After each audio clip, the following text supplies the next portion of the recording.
बिस्मिल्लाहिर्रहमानिर्रहीम। Dear students, अस्सलामु अलैकुम। आज की इस वीडियो लेक्चर में हम बात करेंगे कि क्वाड्रेटिक इक्वेशंस के नेचर ऑफ रूट्स को किस तरह से फाइंड आउट किया जाता है। यानी कि जो हमारे क्वाड्रेटिक इक्वेशन के जवाबात निकलते हैं दो, वो किस तरह के हो सकते हैं।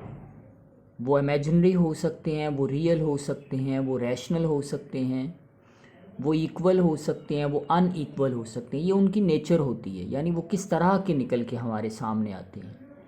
तो इसे हम कहते हैं नेचर ऑफ रूट्स। तो आज एक्सरसाइज जो 4.7 है वो बेस करती है कि नेचर ऑफ रूट्स क्या होते हैं क्वाड्रेटिक इक्वेशन के। जैसा कि हमारे इल्म में है, क्वाड्रेटिक के इक्वेशन के रूट्स को फाइंड करने के लिए हम क्वाड्रेटिक फार्मूले का भी इस्तेमाल करते हैं, जो कि हमारे पास है x equal -b plus -b square -4ac।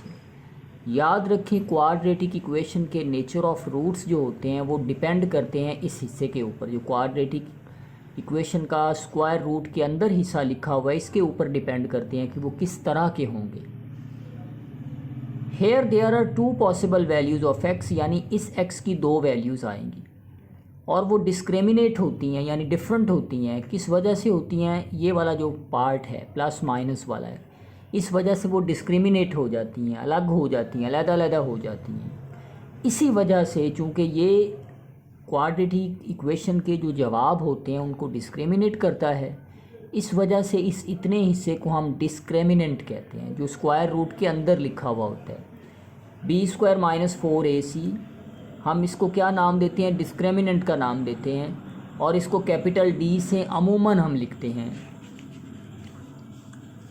अब इसके ऊपर केसेस हैं। केसेस से मुराद ये है कि किस तरह के जवाबात जो हैं वो b स्क्वायर -4ac के निकल सकते हैं। पहला केस ये है कि हमारे पास इस हिस्से का, यानी जो क्वाड्रेटिक फार्मूले के अंदर जो स्क्वायर रूट के हिस्सा है उसका जवाब अगर ज़ीरो निकल आता है, तो देखिए क्वाड्रेटिक जो हमारे पास क्वाड्रेटिक फार्मूला है उसके अंदर जो स्क्वायर रूट के b स्क्वायर -4ac लिखा हुआ है, अगर इसका जवाब ज़ीरो आ जाए तो इसका मतलब है ये सारा हिस्सा वैनिश हो जाएगा, ख़त्म हो जाएगा, तो बाकी ये बच जाएगा। तो ये दो दफ़ा आ जाएगा, यानी b स्क्वायर -4ac अगर ज़ीरो हो जाता है, यानी b स्क्वायर -4ac का जवाब अगर ज़ीरो निकल आता है, तो हम ये कह सकेंगे कि क्वाड्रेटिक इक्वेशन के जो जवाब आएंगे वो दोनों बराबर होंगे, वो दोनों इक्वल होंगे। मैंने ये कहा है कि अगर इस हिस्से का जवाब ज़ीरो निकल आता है तो हम जवाबात जो क्वाड्रेटिक इक्वेशन के निकलेंगे उनके बारे में ये कह सकते हैं कि वो जो मर्ज़ी जवाब निकल आए, हमें उन जवाबात से गर्ज़ नहीं है, बस हम ये बताना चाह रहे हैं कि वो जवाब निकलेंगे वो आपस में क्या होंगे? वो इक्वल होंगे। केस नंबर 2 ये है कि अगर b स्क्वायर -4ac का जवाब ज़ीरो से छोटा आ जाता है, यानी कि माइनस में जवाब निकल आता है, तो हमें पता है कि स्क्वायर रूट के अंदर जब जवाब माइनस में आता है तो उसे हम कहते हैं कि वो इमेजिनरी फॉर्म के अंदर आ गया हुआ है, अयोटे की फॉर्म में आ गया हुआ है। अब देखिए, जब अयोटे की फॉर्म में आ गया हुआ है तो इसका मतलब ये हुआ कि एक प्लस में वैल्यू है हमारे पास और एक माइनस में है, क्योंकि इसमें दो वैल्यूज़ हैं, एक प्लस में और एक माइनस में, लिहाजा वो दोनों जवाब क्या होंगे? इमेजिनरी होंगे और डिफरेंट होंगे। दोनों जवाब इमेजिनरी होंगे और डिफरेंट होंगे। तीसरा केस ये है कि अगर b स्क्वायर -4ac का जवाब ज़ीरो से बड़ा आ जाता है और वो परफेक्ट स्क्वायर नहीं होता, यानी ज़ीरो से तो बड़ा आता है लेकिन परफेक्ट स्क्वायर नहीं होता, मसलन इसका जवाब 2 आ जाए, 3 आ जाए, 5 आ जाए, 7 आ जाए, 6 आ जाए, 8 आ जाए, 11 आ जाए, b स्क्वायर -4ac का जवाब अदर देन परफेक्ट स्क्वायर, तो हमें पता है कि अगर स्क्वायर रूट के अंदर परफेक्ट स्क्वायर ना हो तो उसका जवाब इर्रेशनल निकलता है। जिस तरह 2 का स्क्वायर रूट एक इर्रेशनल आंसर निकलेगा। इर्रेशनल को हम रियल भी कहते हैं। तो इसका मतलब ये हुआ कि इसके जो दो जवाब निकलेंगे, रूट्स जो आएंगे वो क्या होंगे? वो इर्रेशनल होंगे और आपस में बराबर नहीं होंगे। बराबर ना होने की वजह यह कि एक पॉजिटिव वैल्यूज़ में आएगा और एक नेगेटिव होगा, मतलब पॉजिटिव और नेगेटिव यहाँ पर दो वैल्यूज़ जनरेट होती हैं। तो एक 2 का स्क्वायर रूट अगर जवाब आता है तो वो पॉजिटिव 2 का स्क्वायर रूट होगा और दूसरा क्या होगा? नेगेटिव। तो इस वजह से दोनों डिफरेंट हो जाएंगे आपस में, तो लिहाजा दोनों इर्रेशनल भी आप कह सकते हैं या रियल भी कह सकते हैं।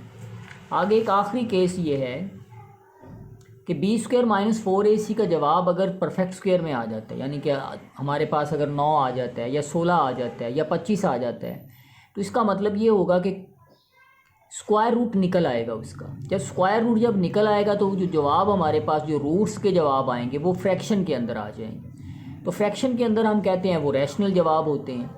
तो आप रैशनल भी कह सकते हैं, रियल भी कह सकते हैं, लेकिन वो दोनों अनईक्वल होंगे। अनईक्वल का मैंने आपको बता दिया है कि हमारे पास एक वैल्यू जो है वो पॉजिटिव में हम लिखते हैं और एक नेगेटिव में होती है। तो इस वजह से वो दोनों जवाब जो हैं वो अनईक्वल तस्वुर होंगे।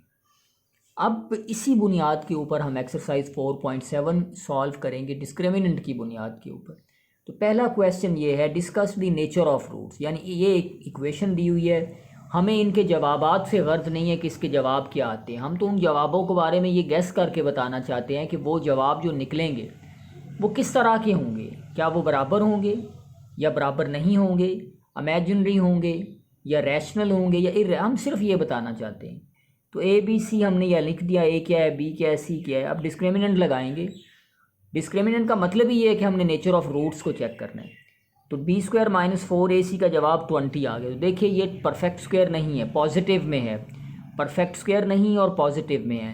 तो ये हमने कहा था कि अगर कोई जवाब पॉजिटिव में डिस्क्रिमिनेंट का आ जाता है और परफेक्ट स्क्वायर नहीं होता तो उससे हम कहते हैं कि जवाब इर्रेशनल आएंगे और अनईक्वल आएंगे। तो मैंने कहा इर्रेशनल अगर आप नहीं लिखना चाहते तो रियल लिख दे, रियल एंड अनईक्वल लिख दे।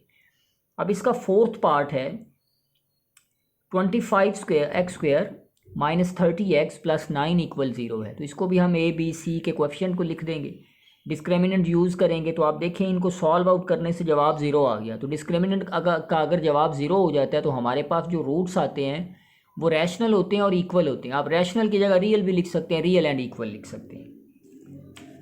अब क्वेश्चन नंबर 2 है, show that roots will be real.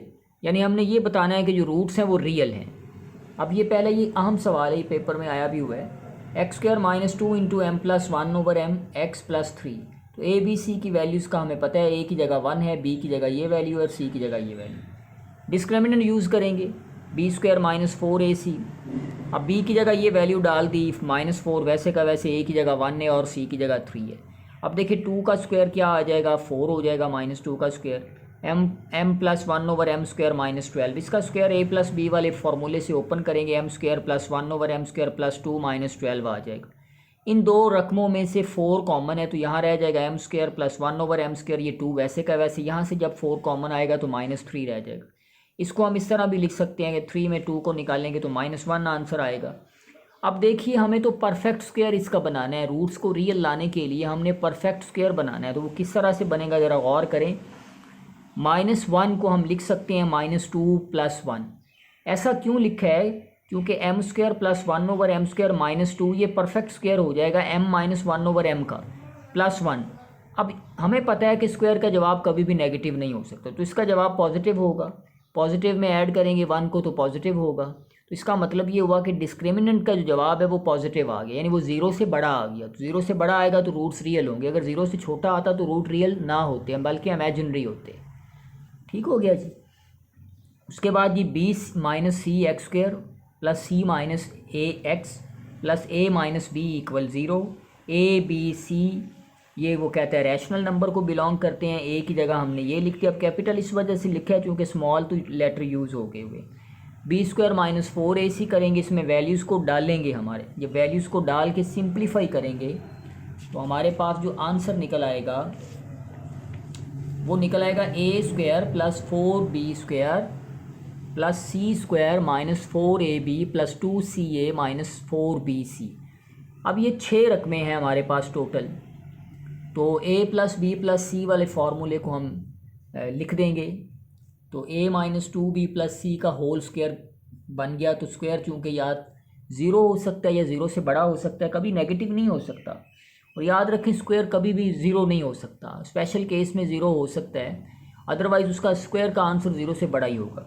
तो ये रूट्स रियल आ जाएंगे। क्वेश्चन नंबर 3 है, show that roots will be rational. यानी हमने ये बताना है कि जो रूट्स हैं वो रैशनल होंगे। तो रैशनल का हमें पता है कि रूट्स उस वक्त होते हैं जब डिस्क्रिमिनेंट जो है उसका जवाब परफेक्ट स्क्वायर में आ जाए। हमें ये इक्वेशन दी हुई है p plus Q x square minus P x minus Q, तो एक्स स्क्वायर वाला जो साथ हिस्सा है वो 0 नहीं होना चाहिए। ए बी सी हमने लिख दिया, b इक्वल है बी स्क्वायर माइनस 4ac। इसके अंदर वैल्यूज़ डालेंगे, सॉल्व आउट करेंगे तो हमारे पास जो जवाब निकलेगा वो p+2q निकल आएगा। तो ये क्या है, ये एक परफेक्ट स्क्वायर है और 0 से हमारा जवाब बढ़ा। तो परफेक्ट स्क्वायर का हमें पता है, हमने कंडीशन में पढ़ा था नेचर ऑफ रूट्स में कि परफेक्ट स्क्वायर जो होता है वो हमें जो वैल्यू देता है, रूट्स के बारे में इंफॉर्मेशन देता है, मालूमात देता है। वो क्या देता है कि रूट्स आपस में क्या होते हैं, अनइक्वल होते हैं और रैशनल होते हैं। रूट्स रैशनल होते हैं और अनइक्वल होते हैं। आप इसको रैशनल की जगह आप इसको रियल भी कह सकते हैं। इसके बाद नेक्स्ट है हमारे पास क्वेश्चन नंबर 4। क्वेश्चन नंबर 4 है m की हमने वैल्यू फाइंड करनी है। m+1 into x square plus 2 m+3 into x plus m+8 equal to 0।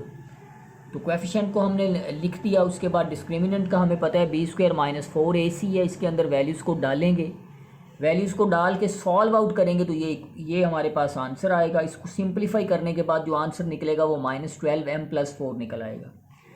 अब देखिए हम फाइंड करना चाहते हैं m की वैल्यू को। उसने कहा था m की वैल्यू फाइंड करें, तो m की वैल्यू उसी वक्त ही फाइंड आउट हो सकती है जब हमारे पास डिस्क्रिमिनेंट 0 आ जाए। तो आपको पता है कि डिस्क्रिमिनेंट जब 0 आता है तो इसका मतलब है दो जवाब हमारे पास इक्वल होते हैं। कब डिस्क्रिमिनेंट 0 होता है तो डिस्क्रिमिनेंट को 0 लिखेंगे तो आंसर आ जाएगा m = 1/3। अब इसी तरह इसका एक तीसरा सवाल है उसमें भी हमने m की वैल्यू को ही फाइंड आउट करना है। उस क्वेश्चन सॉल्व किया हुआ है, बट लेट्स ये आपके लिए एक एक्सरसाइज के तौर पे आप इसे देख लीजिएगा। इस सवाल को ये सारा सॉल्व आउट किया हुआ है कि हमने m की वैल्यूज़ को फाइंड आउट करना है। सिंप्लीफाई करेंगे, वैल्यूज़ डालने के बाद इतना जवाब आ जाएगा। तो d को हम 0 पुट करेंगे, उसके बाद हम m की वैल्यूज़ को फाइंड करेंगे। तो चूँकि ये लास्ट पे जो सिंप्लीफिकेशन आ रही है ये क्वाड्रेटिक फॉर्म के अंदर आ रही है, m के अंदर क्वाड्रेटिक है, तो इसके दो जवाब आ जाएंगे। एक m 0 निकल आएगा और m क्या निकल आएगा, 3 निकल आएगा। डियर स्टूडेंट्स, आज के इस वीडियो लेक्चर में हमने क्वाड्रेटिक इक्वेशन के नेचर ऑफ रूट्स को किस तरह से फाइंड आउट करते हैं, यानी जो क्वाड्रेटिक इक्वेशन के जवाब होते हैं उन जवाबों के बारे में हमने बताना होता है कि वो जवाब किस नेचर के होंगे, इक्वल होंगे, इक्वल नहीं होंगे, इमेजिनरी होंगे या रियल होंगे, वो किस टाइप के निकल के हमारे सामने आएंगे।